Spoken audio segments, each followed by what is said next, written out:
Next up is a question from Robert.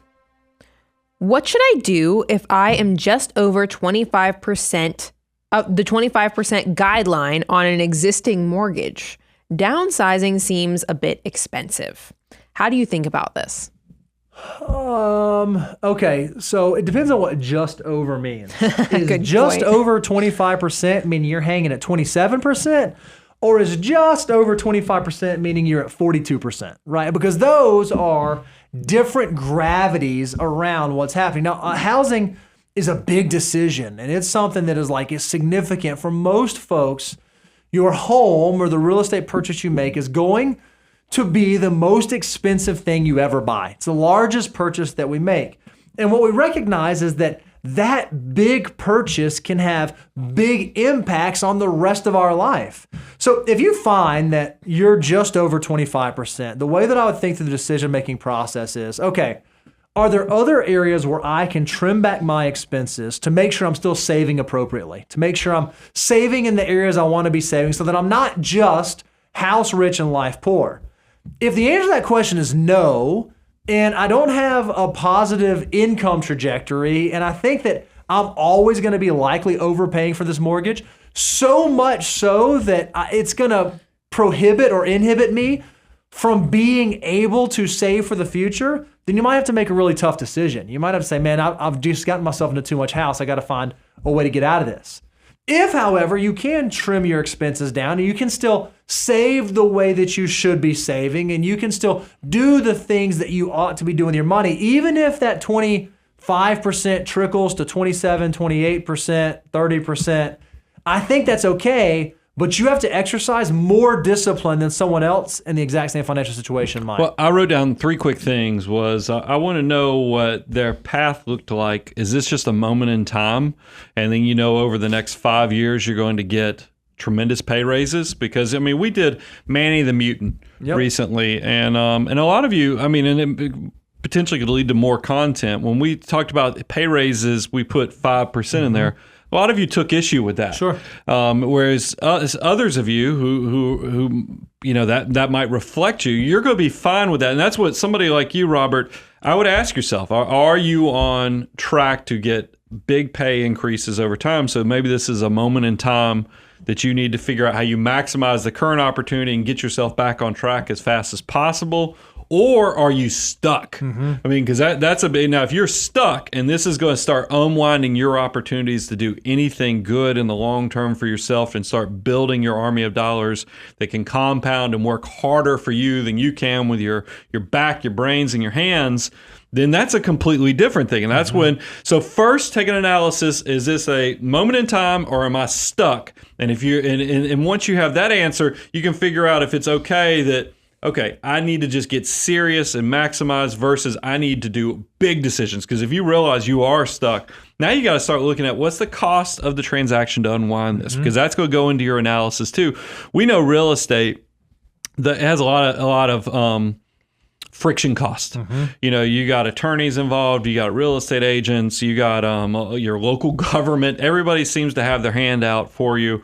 So there is going to be some friction costs. So you need to figure out what that cost of the unwinding process would be.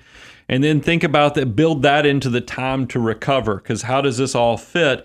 And then maybe there's something here with, looking at, am I thinking about this in short term, moment in time, or am I thinking about this with a long term? Because remember, houses are supposed to be 5 to 7, if not even a 10-year decision, with interest rates being as high as they are right now. Did you skip some of those steps so you can quickly triage and figure out what your next step forward is? And the gravity of the decision may not, yes, selling the house is something you may have to do to get out of, but maybe it's bringing in a roommate. Maybe it's figuring out another way to create income inside of your house to make it make sense. I know in a lot of life situations that may not be possible, but if you live in an area where the rental market would substantiate that and that would help you offset the cost of your mortgage, at least for a season, it's not the craziest idea. Why are you laughing at me? I saw it on social media. Somebody posted, and I thought it was it was almost like they called it a boomer comment when people said the whole roommate thing. Right. But then this person did. I love it when people have contrary takes, and I almost hesitate to even say this because in her video, she was sharing something that she went back, talking about being nerdy. She went back and looked at the percentage of people who lived alone back historically versus now. Right. And we are in a period, and it probably does hurt against the housing market that so many people are living alone that it messes up but it still sounds like a boomer comment. Go get a roommate. I don't know. But there is some historical context on the number. See, that's funny. I feel like that's I don't a know. trend. That's why we're a good balance, is because I'm trying to give the olive branch of how, because I think if I'm a young person right now, I'm pretty ticked off at the older generation that has left me with this inflation-adjusted real estate with high interest rates, and then they're telling me how to figure this out.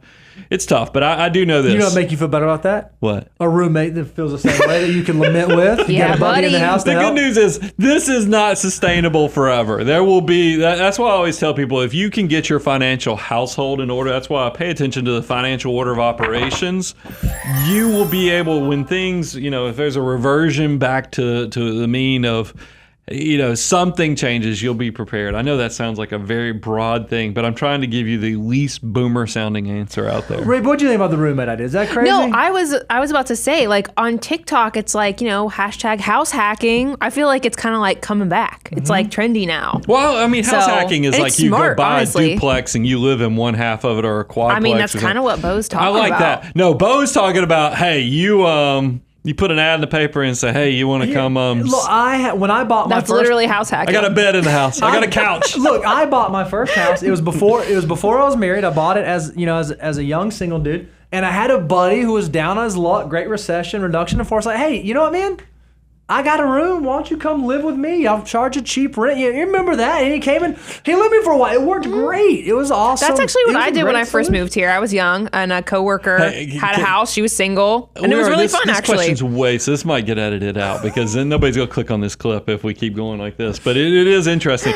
You realize Bo and his wife lived with us for Yes. It did 4 happen. months? Yep, I lived with the Preston. When y'all were hacking at its moving up finest. to Tennessee, y'all lived with us. And meanwhile, the Big Spoon story, because somebody ate a lot of cereal in the house at the time and used all the big spoons. By the way, we just got a comment, since this question's thrown away anyways.